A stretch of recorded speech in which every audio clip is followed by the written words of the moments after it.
Yung mga nagsasabi diyan, kasamang Jade, they are anti-Filipinos. Because if you are a Filipino, no matter what your political color may be, dapat ang ating nasa puso ngayon at sa isip, yung ating soberenya, ang ating sovereignty as a country. Kasi kung wala tayong sovereignty, wala tayong bansa, wala tayong dapat ipagmayabang. We are stateless kung wala tayong sovereignty. You know what will happen to stateless persons? Naku, wala tayong rights.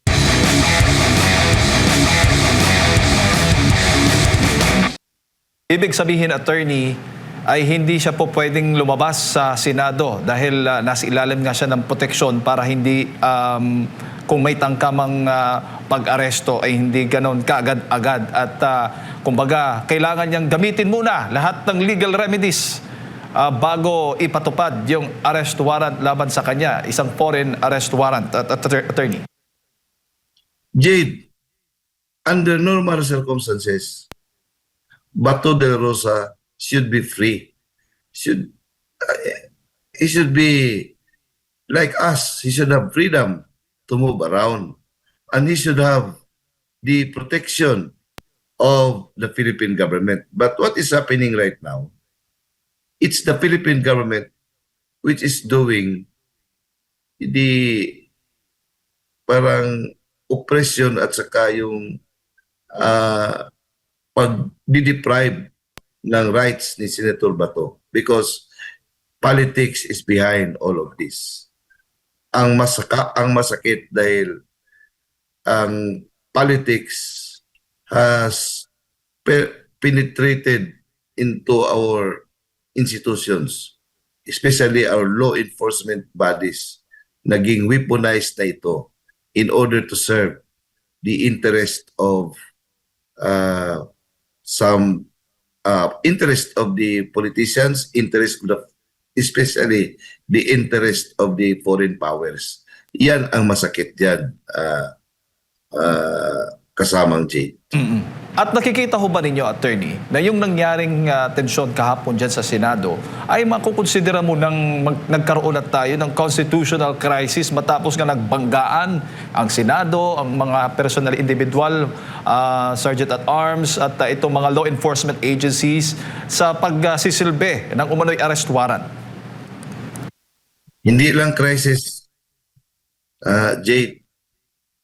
It was already an assault to a duly established institution like the Senate, which is supposed to be respected and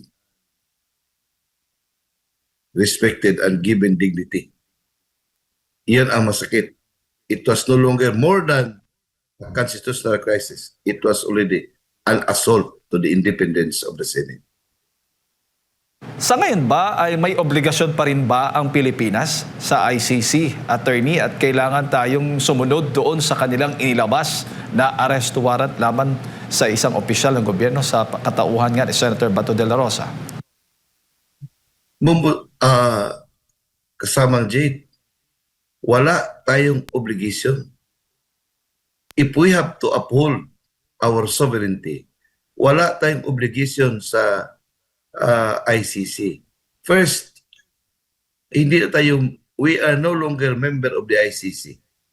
Second, under the Rome Statute, kahit pa member pa tayo, ang ICC is a court of last resort under the principle of complementarity. Ibig sabihin, kung mayroon pa tayong functioning courts, dapat ICC should not come in even if we are member. But how much more if you are no longer member? Wala tayong pakialam.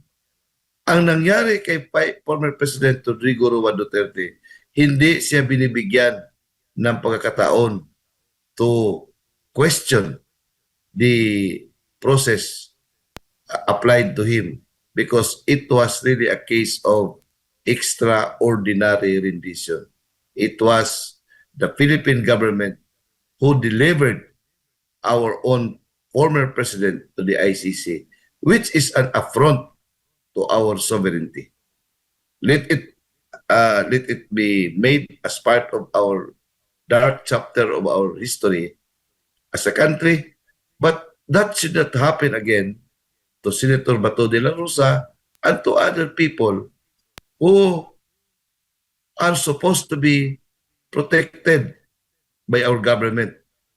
Kasi even in other countries, magkaiba man sila ng politika, but when it comes to the sovereignty of their own country, they will never surrender their own citizen to a foreign entity. Sa atin, iba. Sunod-sunuran tayo. Enabler pa ang Philippine government. So, isang masakit ito. Masakit na pangyayari sa ating bansa na dapat must be condemned by all of us because it's no longer Bato. It's us, Filipinos. Kung mangyari yan ng former president, kung mangyayari yan sa isang sitting senator, how much more sa ordinary citizens like us. Sa tingin mo, attorney, kung hindi po napatalsik itong si Senator Tito Soto bilang Senate President at napalitan nga ng bagong Senate President na si Alan Peter Cayetano, ay kulong na, arestado na itong si Senator Bato? I think Senator Bato will not go there because his vote was very material to effect leadership change in the Senate. Kung wala siya, hindi marating yung 13 votes, yung majority of the 24. So he has to sacrifice and take the risk of being arrested because alam naman niya na yung warrant of arrest ay nandiyan na. It was just kept secret and they were waiting the right time. I think the right time na hinintay nila was to time it with the planned change of leadership in the Senate, which the vote of Senator Bato de la Rosa would be very material and very needed in order to reach 13 votes. At nagtagumpay nga yung plano na yan. Praise God. Praise God, Jade. It was really God who did it. All things were possible because of God.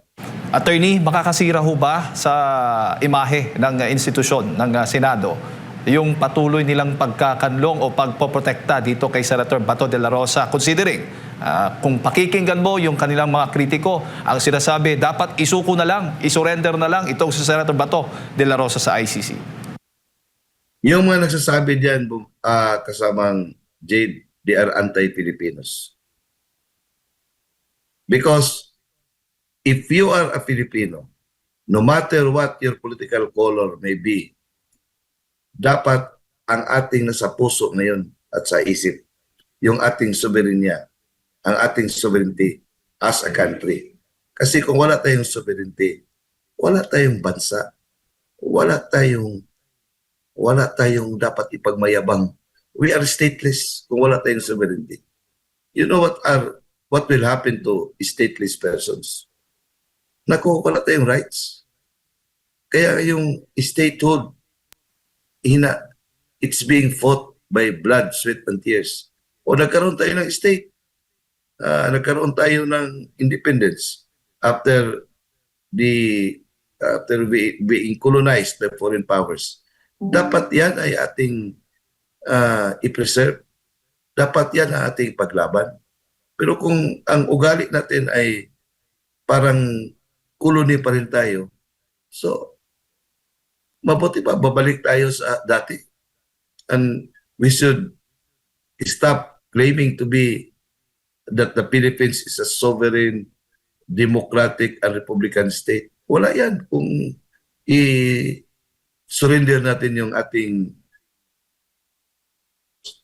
of our political belief, our political...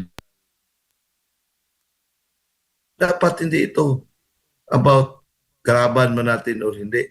It's about our country. We should be united. Kaya nga ngayon, Jade, grabe talaga ang division ng ating bansa. Yung ating paghati-hati ay talagang masama na ito sa ating nation. At yung mga heroes natin na bumuhis ng kanilang buhay, ng kanilang dugo, I think they will wake up from their grave kung pwede pa lang. Saka sabihin lang, sayang yung mga sakripisyo namin kung yan ang maugali niya. Because what they were fighting for, yung interest ng kanilang mga anak at sa sunod na mga henerasyon. Tayo na yung generation na yan. Pero ang pinaglaban ng ating mga bayani ay parang it was all put to waste. Kasi bumalik naman tayo sa dati ng ating sinusunod ay ang ating we are puppets of our foreign masters. Ngayon na dinomina ng Duterte Bloc yung Senado dahil nga nagkaroon ng pagbabago ng liderato dyan, attorney. Pagdating naman po sa epekto nito sa impeachment proceedings kay Vice President Sara Duterte. Nakikita ho ba ninyo na ito'y hindi na matutuloy at ano yung possible na magiging basehan naman ngayon ng Senado? Ayokong pangunahan, Jade, but under the Constitution, the Senate has the sole power to try and decide all cases of impeachment. So, because the articles of impeachment, I think, are already on their way to the Senate will have to dispose of it in accordance to its constitutional mandate, the power to try and decide as to how they will exercise that power. That is their own prerogative because under the principle of separation of powers, meron silang kapangyarihan how to dispose of that power to try and decide. Now, that should not be interfered with because that is a political question. And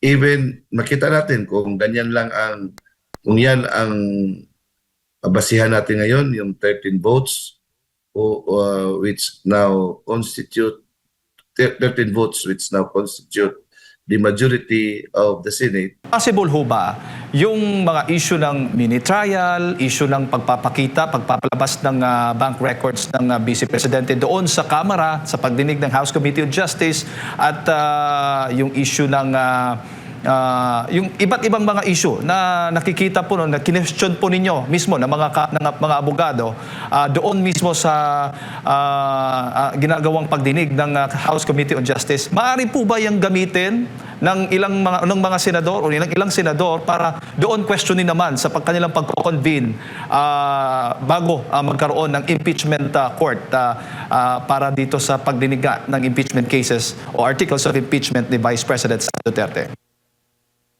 Jade, we don't want to jump on our gun on the senators. They know what they're doing. Mahirap naman talagang pangunahan sila. But maybe, ang ganda naman kung yung iniisip mo ay mangyayari. Alam mo, yung the power to try and decide, malawak yan. Mahirap. Gusto ko sabihin ng gusto mong marinig na senaryo. Pero mahirap pangunahan, Jade. Ang sa akin, ang atin lang ay dapat this will be promptly and expeditiously disposed with. Yan ang ating gusto. Kasi what is there to try? Kung ang basis nila ay yung confidential funds, hindi pa naman yan final. Does it constitute an impeachable offense? Bakit siya lang ang parang selectively being investigated on the use of confidential funds? How about the confidential funds of other high officials of the government, the president, the secretaries, and mga mga military at saka yung mga LGU officials. So diyan pa lang makita natin na hindi pa final at saka pangalawa, hindi pa violation na ng Equal Protection Clause na, na isang right natin under the Bill of Rights. Pangalawa, yung kamadriaga, what is there to uh, try? Na alam naman na it was really parang kwentong barbero. Hindi ka na nagkamali nga sila. Yung script ay talagang ang daming butas na talagang nakita ng mga tao. Nakita natin, invented lahat. Yung mga dates niya at saka yung mga sinasabi niya na mga events like for example yung bigay ng painting na easily debunk at saka what is there to try? I-try mo yung isang polluted witness. Pangatlo, yung sasalin. Hindi naman kasali sa impeachment complaint. So, it becomes a fishing expedition. At saka yung bank records, alam naman natin na illegal yun. At saka yung the way that was being presented ay talagang it was designed to create a narrative na nagkaroon sila ng billion-billion na pera. Naku, hindi man yan kasi what is being presented is transactions. Transaction, deposit, withdrawal, deposit, withdrawal. Yan ang transactions. Hindi man sinabi doon kung ano yung balance. So, from the face of it, it is very clear na, at saka yung grave threats, ano ba yan? Grave threats, in fact, it's sinasabi ko yan categorized yan as yung minor crime cognizable by first level court, yung MTC. Does it rise to the level of a constitutional, does it rise to the level of an impeachable offense? So, iyon pa lang, pwede na yan ma-dismiss, pero huwag na lang natin pangunahan. Kasamang Jay.